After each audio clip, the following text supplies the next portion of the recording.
Welcome, everybody. I am Audrey Knapp, an author marketing strategist, the founder of the Right Services, social media management, and the Author Transformation Alliance. And in the Author Transformation Alliance, I am with our guest expert from August 2017, Taylor Davis. She gave us this great masterclass on writing clarity. So Taylor, please introduce yourself and tell us a little bit about what you do and your job title, because it's really cool. Okay. Hi, everybody. My name's Taylor Rae Davis, or Taylor Davis, however you want to call me. I am an idea consultant and content coach, and I also like to say that I am a freedom creator. I recently had a website called findthefreedom.com, which is now sayorsacreative.com, and I will give you guys the information for that.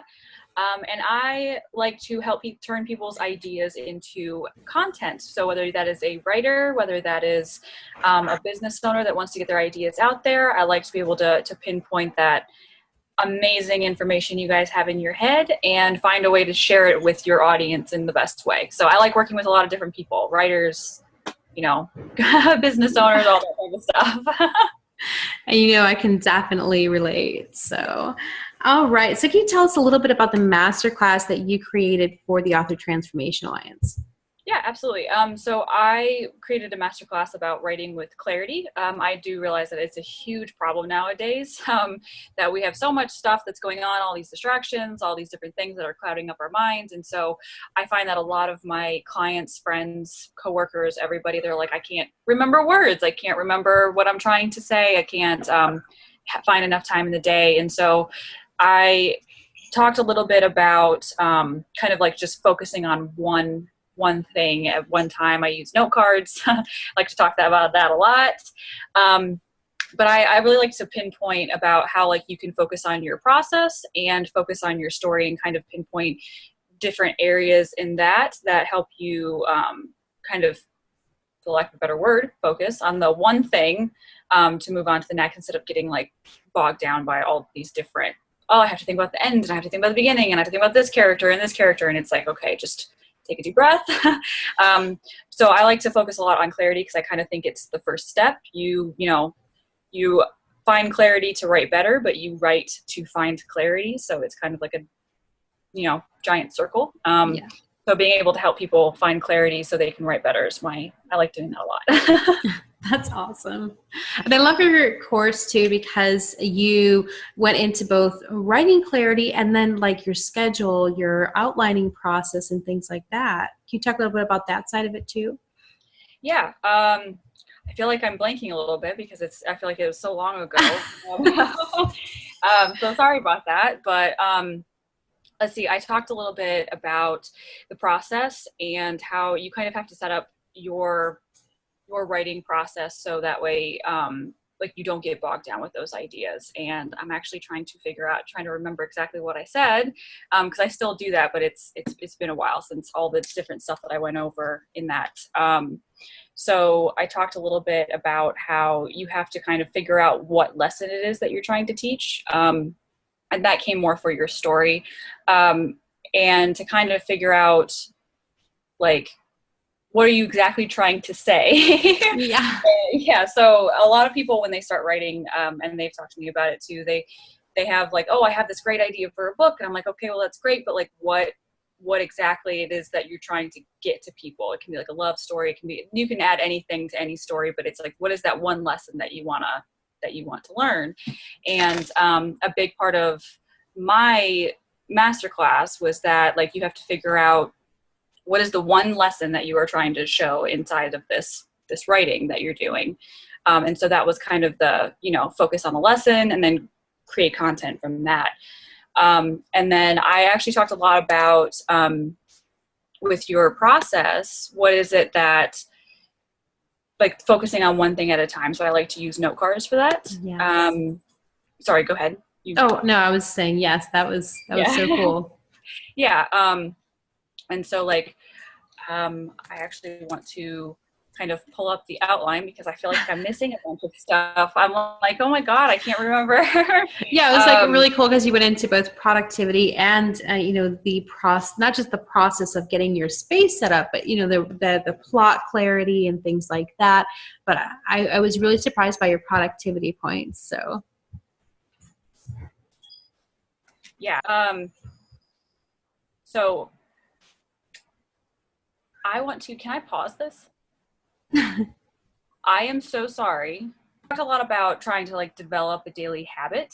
yeah, And like having a bank of ideas on where to pull from. And so like I talked a lot about, I used to go days without writing, and I'm sure that everybody else kind of feels that way too. And like I got so angry, frustrated on it. And so like I had to figure out, and I feel like I need to do this like every month or every 3 months, because I mean, even right now I have brain fog. But like figure out what drains and energizes you. So a lot of it was like I like to start with like get clear on what's sucking your energy, and that was my process. So I'm like, I have to do that like right now. But it's when you get clear about like what's sucking your energy, you find time for all these different things, and like it affects your process in so many different ways that I didn't even realize that it did. And like you get to turn your life into an experiment, which I thought was great because I'm kind of sciencey and everything. So that's why like I included like a tracking sheet and like a journal to like write down all these different things that like drained and energized me. And I'm like how many times per day I did them. And I actually just recently, yesterday, listened to a podcast that I was like, yes, this is the exact same thing I'm talking about, where I don't realize how many times I reach for my phone. And it's like, how many times do you do that? And like your agenda, like everybody else is putting your agenda out there, and instead you need to like learn how to take it back. And so I found that very interesting, because every time I checked my phone, I had to write that down. I'm like, I checked my phone like 60 times today. So like those things end up draining you because they mess with your focus. Yeah. So like for 1 week, I talked about, write down all the things you did that day, like what was energizing, what was draining, and then detox from it, which is very difficult, but I actually found that it was super helpful. I like to do it every so often. And when I was detoxing, I found that like I wasn't watching Netflix. That was my detox, or doing digital stuff. So I found that I was able to make time for all those things that I wanted to do. And I got to like free write first thing. My story came out a lot better because I wasn't getting muddled up with all the different, things that I was like, oh, I have to do this, But I also started other habits where it was like, oh, okay, I would write down like 50 crazy things that I like, what ifs that could happen in the story. Like that was like the first thing I did in the morning. Or I would like free write as the last thing like I did before bed. So I used the time that I freed up to kind of like fire on all cylinders, I guess is a good term for it. And I actually, at the beginning of the year, and I still do this every single day now, actually my journal's right there. I have a journal that I write down one lesson that I've learned that day, like at least one thing, because then I can use that later. So that's a couple of things for the process. So I figured out what was energizing and what was draining me. And then I'm going to try and do that a lot more often now, because I feel like it's just like things just kind of muddle up after a while. So checking in is always a good thing. And then I talked a bit about like figuring out clarity in your story, which is the kind of the figuring out your lesson thing that I mentioned earlier, of what lesson are you trying to teach? What's the message that you're trying to get across? And I find that that's a big thing in a lot of content, whether you're writing a blog or you are writing a book or, whatever it is that people are like, oh, I'll write this, but they don't know why they're writing it or what they're trying to say. And so I figured out a way to kind of to focus on that, to have an actual plot and like easily show the transformation for your character. And that's the note card plotting that I was mentioning. That is awesome. All right, I was like, oh, look, there's firing on all cylinders. I can remember things again. I know, it has been a long week. So it's Friday night and we're like, whoa, where did the week go? Why am I so tired? I'm actually drinking coffee right now because I'm like, brain work. So sorry about that, guys. I wish I had some coffee left too. Yes. That's all right. So, we had such a great Q&A session with you, and I kind of want to dig into a little bit more about how you got started in all this. Okay. Yeah. Well, I've actually been writing since, I was really little. I kind of grew up I'll tell a little bit more about like what I'm currently doing, but I kind of grew up in a situation where I wasn't in school very often. So I was sick a lot. I was on my own, and I'm sure that we all have writing stories. But I found that like writing was my, my catharsis and everything. And I realized when I got older that I was graduating high school. For the longest time, I wasn't writing anymore. And I mean, I would write here and there, but I realized like when I started college that I hadn't written for a year. And I was like, yeah, so I'm not very happy. Why is that? And then I realized that there was something missing. So I started to make writing more of a priority. But just like the clarity thing that I was mentioning earlier about like detoxing every so often, you have like these epiphanies and you're like, yes, I'm going to do this. And then it's like, you do it for like a year and then you realize you stopped and you didn't even realize you stopped. And you're like, oh, this makes sense why I'm not happy again, because that part is missing. So when I was in college, I stopped writing for a year, and I actually got super invested in my studies and super stressed and all this stuff. And I was unhappy. And so I stopped writing. I went to school, but like very minimally. And I reevaluated and I'm like, you know what? I want to tell stories. I started studying journalism. I started studying marketing, anything I get my hands on.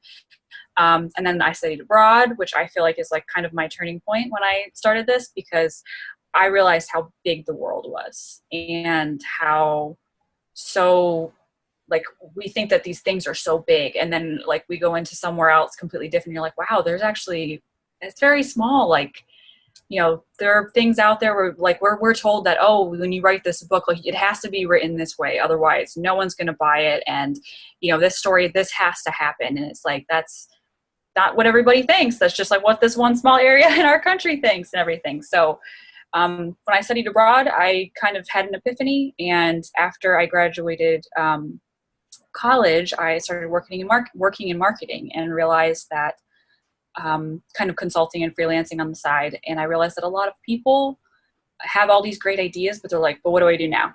Yeah. Like, yeah. So I'm like, I've been there. But they're like, I don't know what to do now. And I love working with authors because I'm a writer too. So I've done like NaNoWriMo and I love fiction. So the idea consultant title came from working with a couple clients of mine that were actually friends. And we went out to dinner and I was like, you know what? Let's just talk about it. Like she had a wedding business and she started talking about it. And I was like, you need a blog. And she's like, oh, okay. She's like, but I don't really know what to talk about. And then I started getting her talking and asking questions. And I'm like, I got so fired up when I was asking her these questions, and like helping her develop her idea was like so phenomenally amazing. Like like in your chest, you're like, yes, like I know. Yes.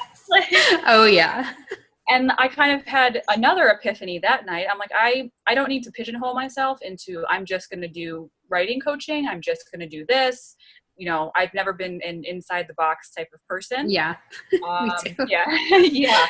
So like, that's why I read a lot of things about like, you have to niche down and you have to like focus and you can only do this. And I'm like, I've never been that person. So I do have a niche, but it's about content. It's about sharing content that connects with people, because I find that we're kind of weighed down by a lot of things that don't matter, and content that's just fluffy and it doesn't help anybody. It doesn't get anybody anywhere. And whether that's a book, whether that's a blog, a website, yes.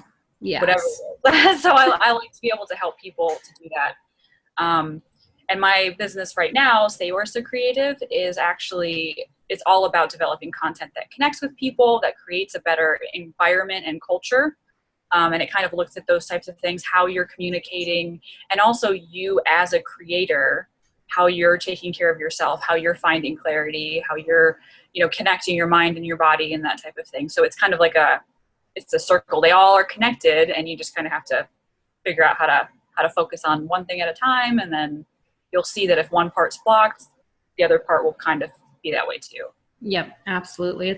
It really is all connected. Yeah. Yeah. That's why I was like, I have to work out before I write. Yeah. Because I know that I have to do the hardest thing first, right? And guess what? It gets my blood flowing better to my brain, carrying oxygen, and I think better, and then I write better. Yeah. So, and actually the interconnectedness of all these different parts. Yeah. Yeah. And sometimes like I'll sit down and I'll write, and like I don't know if it's like anxiety or whatever the word is, but like I'll sit there and I'm like, nothing's coming out. And I'm like, I have this energy that I can feel building up. And I'm like, all right, I'm going to go like on the treadmill or something. Yes. And then I'm like, all right, broke the dam. Like it's good to go. Yeah. It's like the most inconvenient times when you're out like running or doing something else. You're like, I've got this brilliant idea. Yep, that's pretty much it. That's one thing I don't use note cards for, because I'm not going to be like whipping those out or anything. I know. But that's the only probably good thing about a phone is that, being able to like record that if you really You can say, hey Siri, take a note. Yep, exactly. Cancel. What would you like the note to say? Cancel. Okay. I shouldn't have said his name. Oh God. So, oh my goodness. But yeah, that was pretty funny. So, all right. So anyway, was that it? I didn't mean to interrupt. I got so excited about the idea. I cleared my throat, so I was like, no, you're good. Go ahead. All right. Awesome. So, really, what kinds of tips do you have for writers out there? Or actually, you know what? Let's take it from this angle. What are you seeing? What's one of the biggest or most common problems you're seeing when you're working with fiction authors?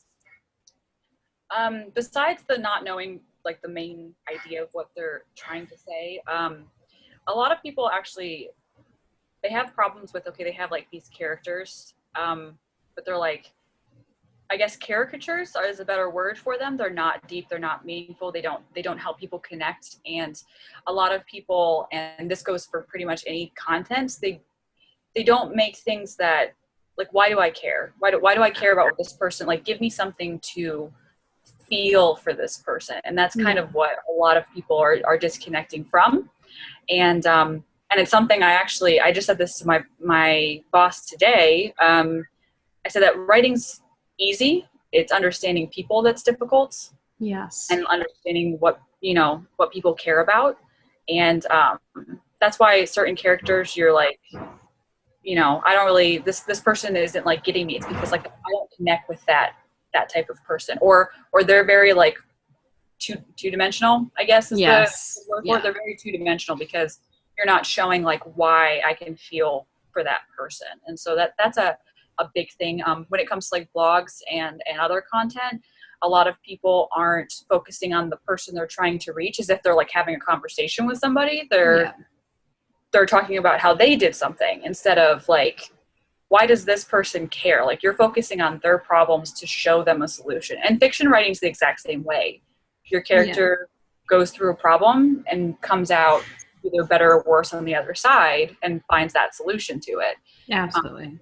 And as a reader, we're like, I can connect with this. So maybe this solution is kind of good for me too. Or like I got, an epiphany from it or something like that. Yes, absolutely. And even fiction really in any genre can affect people, can carry a message. And one of my favorites for an example of that is Elaine Cunningham's series, Starlight and Shadows. And it's high fantasy, but it really tackles like multicultural issues and multicultural romance and the clash of cultures. And I was like, there's a deeper message in this. Yes. And she delivers it with all the feels too. So it was a really, really powerful story that I did walk away from feeling like, wow, this is really impactful. And it's given me a different perspective. Well, not necessarily a different perspective, but I felt like it enhanced me, it enhanced my perspective on things, or even it validated how I felt about certain things, Yeah. And it's, that it's, really good writing is like something that if I feel like I'm like sometimes on the bad guy's side, or if I'm like, man, I feel really sorry for that person, and I might not necessarily like their character, but I'm like, if I can feel bad for the bad guy, I'm like, you got me. That's really good writing, to be able to be like, oh no, I feel sorry for that creature, that person, that whatever it is. Yep. I actually had this discussion with somebody today about like Game of Thrones and being like, I understand why it's a good story, and it's not because of all the trite stuff that a lot of people talk about. I'm like, it's got multifaceted things that pull you in. You feel for the characters. Yeah, I still want the short-haired blonde woman to die horribly. Seriously? Yeah, that one. Yeah, like I didn't even want to say her name because I hate her. Yeah. Burn them all. Yeah, no, like I feel for her. Like I understand where she's coming from. And like when you can get someone to understand something, that's when you got them. Like, yeah, understanding is a big or part. you've written a really good character when people absolutely lividly hate her. Oh yeah. And like people are on the fence. Like some people love her, some people hate her, some people feel sorry for her, and it's like you've written a really good character. Yeah, and that actress delivers. If I saw her on the street, I'd hate her. Yeah. And some people you love to hate that character. That's what that character is there for. But you're like, you're an excellent character because I want you to die, but I want it to be awesome. So it's all I say it all the time. It's all about connection. It's how you connect with people. It is. That is what I'm always trying to share with people, building points of connection with the audience. Yeah. Building points of connection with our readers. Yeah, and with people in like your tribe, and when you're writing emails to people, is how you connect with them. And when you're first starting, you do that with like, hey, I got this problem, or you might have this problem too. It's kind of like the transformation. Like you can say, oh, like I went through this, but now I'm like this and I'm good.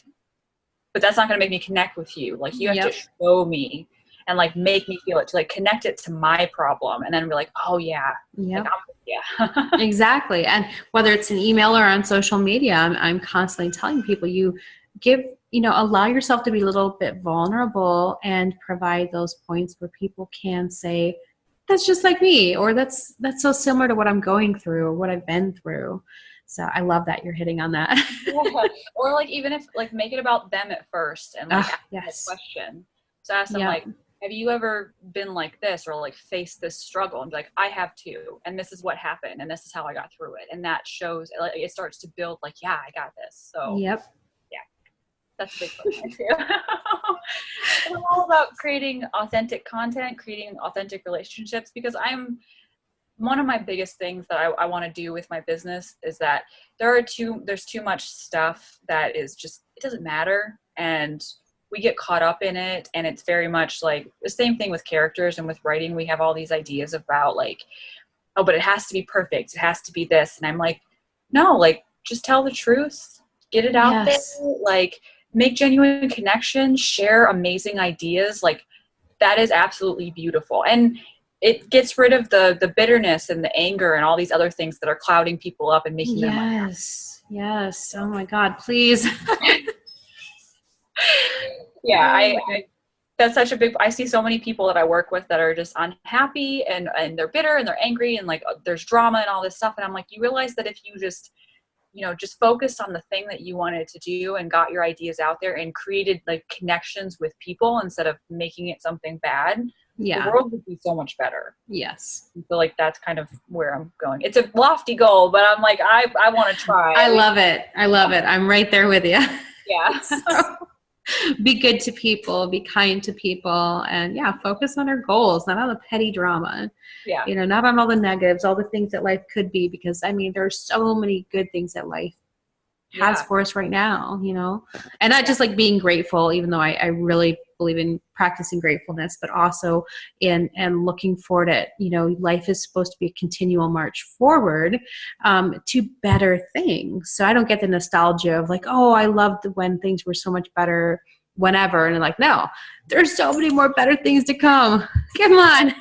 Well, yeah, and also like if you're nostalgic for something, like what about that made that better? Because you can grab that and try and pull it in, or like whatever that feeling is, try and recreate it. I mean, that's not to say it's gone for now. Like exactly, figure out what made that, and then put that in your life.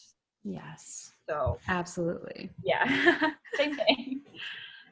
That is so cool. And what advice do you have out there for writers, both fiction and nonfiction? Or do you have any separate advice for nonfiction authors? What have you been seeing with maybe nonfiction authors that you'd like to address?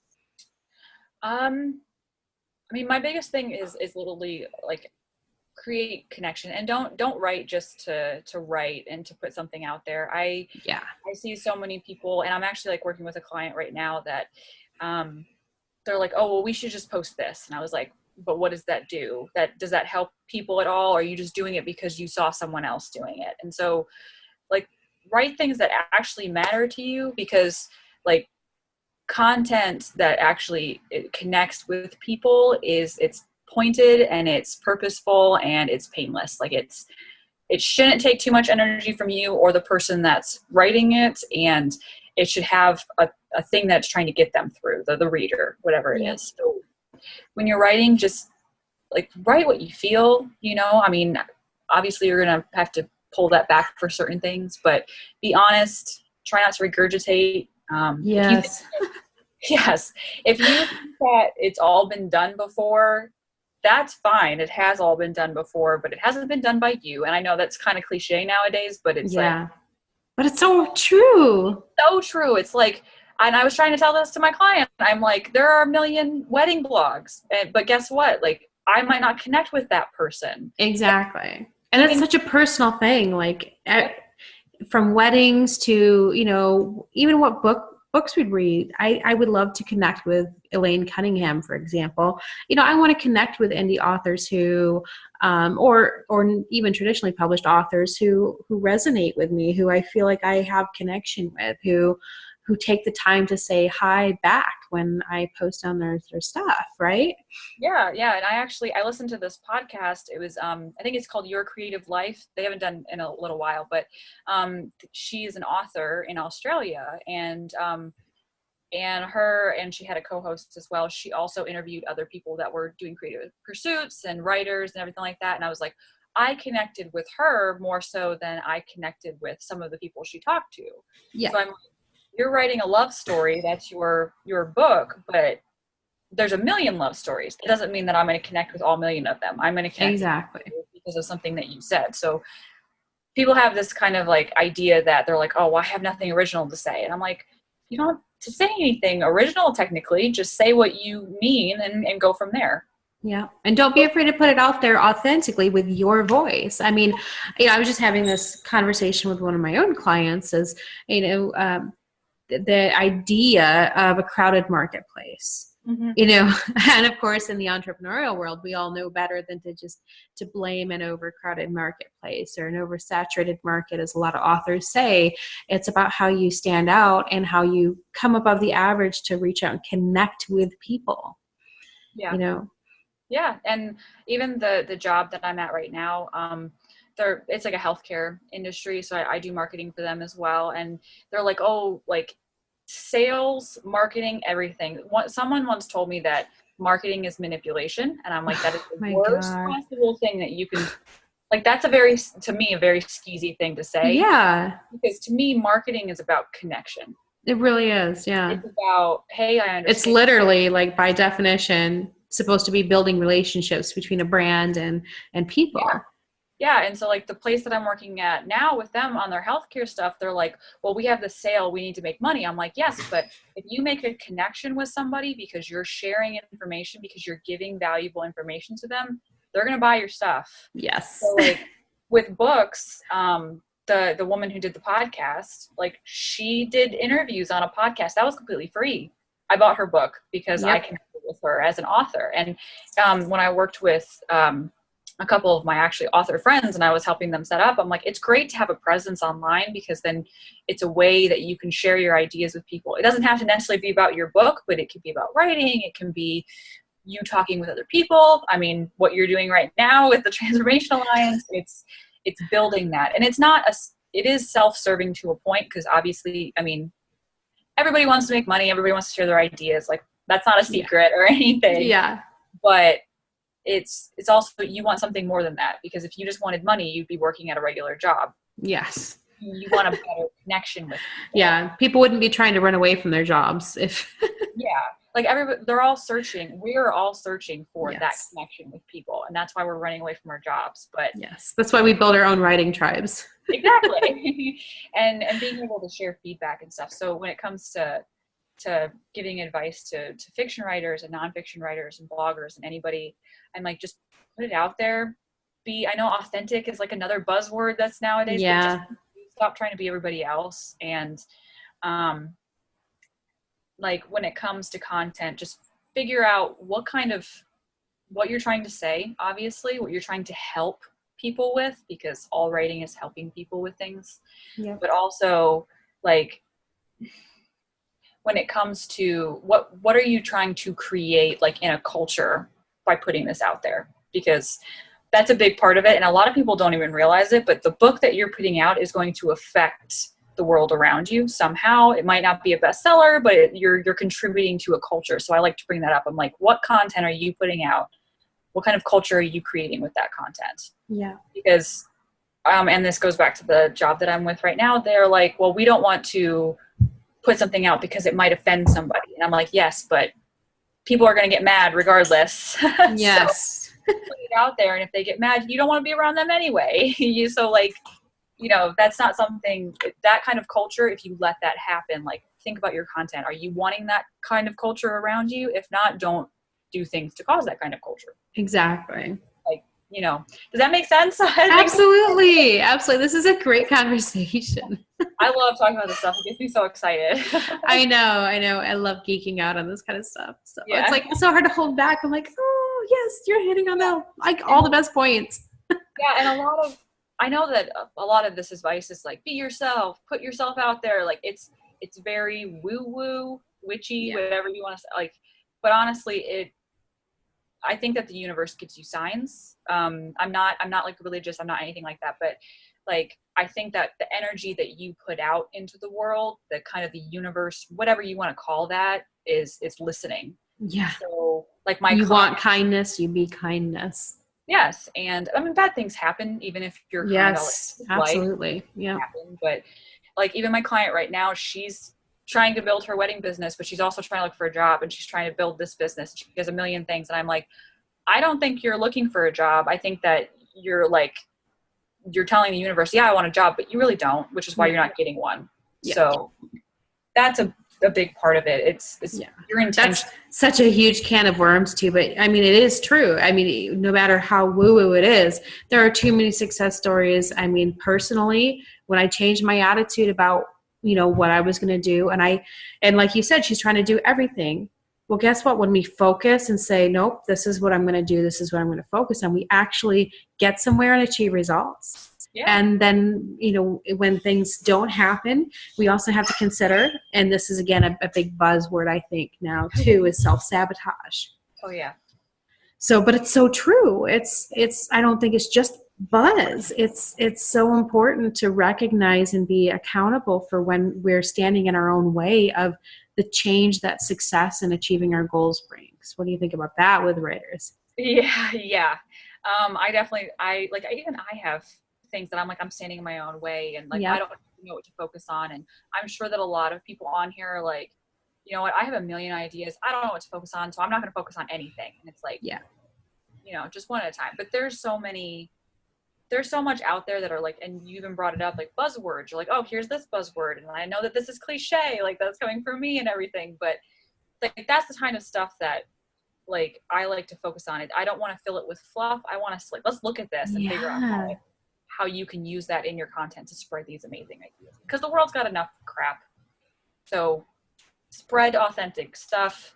Put yourself out there. Like, you're going to regret not trying, trust me, because I think back to when I was going to study abroad, I almost didn't go, and that would have been the worst mistake of my life. And so, like, take a risk. Yes. Yeah. Creative, I mean, I know this is all very cliche, but I'm like, put your book out there.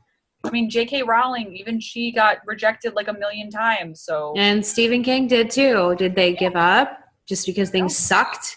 I mean, yeah. And also, I mean, like, they were both in dire circumstances for years. Yeah. And I think that also when, like, with stuff like that, I mean, obviously, like, listen to people where they've come from, and, like, especially when it comes to, like, success, like, obviously they've been through stuff, so they're trying to help you. Yeah. But don't live and die by what someone tells you. Oh, yes, the cookie cutter, the magic bullet. Yeah. Yeah, and they're like, oh, well, Stephen King said this, you have to do it this way. I'm like, that is the worst possible thing. I don't like his zero tolerance policy with what was adverbs.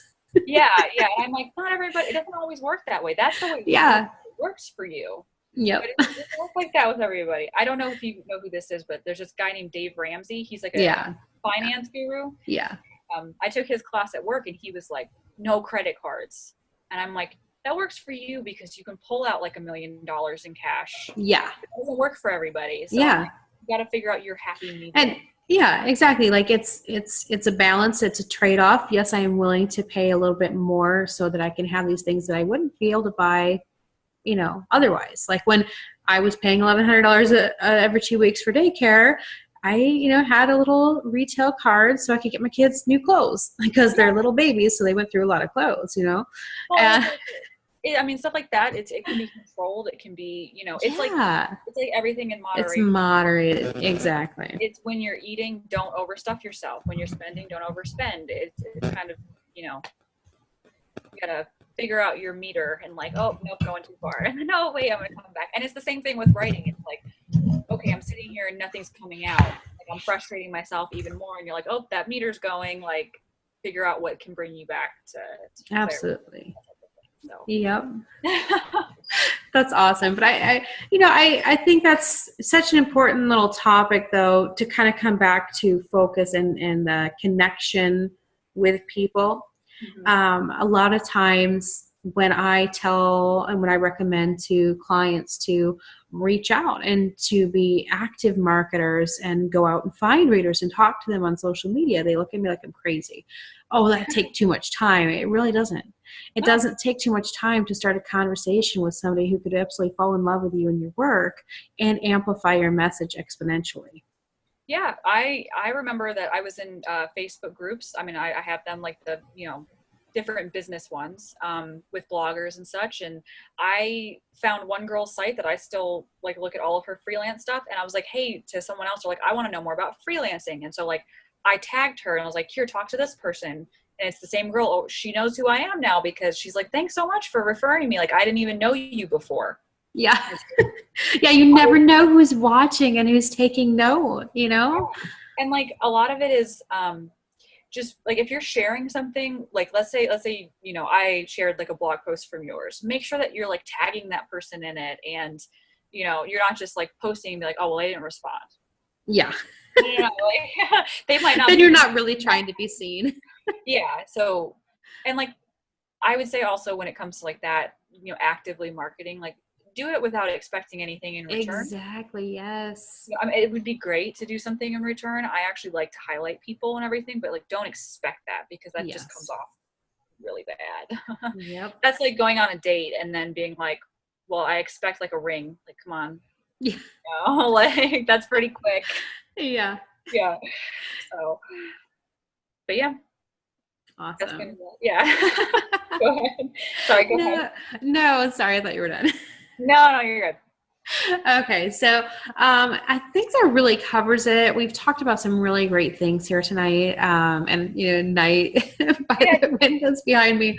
But, we've really talked about some important things. I think what would you say are the most important, the 3 key takeaways that anybody listening should come away with? Oh, only 3? Yep. Your top 3. Okay. I think that, like, you need, like, okay, one of them is that you definitely need to, like, focus on you, obviously. Figure out yourself because you can't help other people and you can't share good content with other people if you're not taking care of yourself. Now, whatever that means to you, whether that is exercise or meditation or a writing practice daily or whatever it is, find something that can help connect your mind and your body and kind of help you reevaluate. Like that is one of the best things that you can do every morning or every night. Like we'll talk about like the first hour of your day, being able to put that out there and to journal and to be able to put your intentions. Like it puts it in your mind at the forefront. So that's like number 1 is find a way to connect, all the different parts, your mind and your body, take care of you. I think the second one would probably be to try not to be fluffy about what you're putting out there. That's a big part of it too. Like when you sit down to write content, try to figure out, what am I trying to say? what is the purpose of this? How am I helping somebody, whether that's fiction writing or blog writing or whatever it is? And like, how is this going to benefit the world? I know that's like a huge, like Yeah. not to put too much pressure on you or anything like that. But I think a lot of people nowadays are putting out puff pieces that are not contributing. Yes. Yeah. I'm definitely tired of clicking and not getting anything substantial. Yeah. And I mean, books are obviously different. We're going to read it and some people will get it and some people won't. Like that's obvious, but don't just follow the trend of putting out puff pieces because you want to put something out there. Like that doesn't help you and that doesn't help other people. So I think that's a big thing. I think there's some good examples of that in the traditionally published finance section of books where they just keep republishing the same thing, and 3/4 of the book is the same thing they wrote in the first book, or their ghostwriters wrote for them in the first book, and they just keep republishing it with new titles. Yeah. I mean, even self-help is like that. There's a lot of different ones that are like that. It's like, try not to just regurgitate. If you have a new take on something, go for it. Like, yeah. But if you're going to use 3/4 of the same content, yeah, don't do that. Yeah. Figure out how your content is helping, how it's contributing to a better culture, like and then I would say probably the third one is to find ways to connect with people. I think that, and we talked about this quite a bit, but I think that connection, it is literally everything that everybody is searching for, even if they don't know it. And whether that's friends or that's, boyfriends or girlfriends or husbands or wives or children, I think that a lot of the problems that we have like in our mind, which goes back to like number 1 and number 2, is that like we're like, I want to connect with people, but we're not being vulnerable enough to connect with them. We're not actually putting our stuff out there and we're not communicating that. So communication is about listening, and then about creating the content that connects, and then it's about building relationships. It's not like I'm going to be on my phone while this person's talking and then my God, I hate that connection. Like that's yeah, that's not, like, that's not, I don't know why they're so distant. yeah. Like, I don't know why my children and I don't get along. Well, it's probably because you're on your phone all the time and like they're off playing. So like build routines and marketing and everything, because marketing is all about building connections. So if you go onto a Facebook group, start a genuine conversation. Don't just, like, hey, here's my thing, check it out type of thing. That is I think that actually all 3 of those are like number 1. Yeah. So get clear on yourself, find the things that make you feel good and follow them. And then second one is create content that is actually worth reading and worth your time for writing. And then the third one is create connections that actually last. Because in the end, I mean, we're all just stories. So yes. So make it a good one. I'm glad you got that reference. That was awesome. But yeah, I mean, we're all just stories. So I think that one of the greatest things about, like the greatest examples of this is when you lose someone in grief, you find out how much that person touched you. Yeah. Even someone that you don't know and they wrote a book and that touched you, like that's a connection.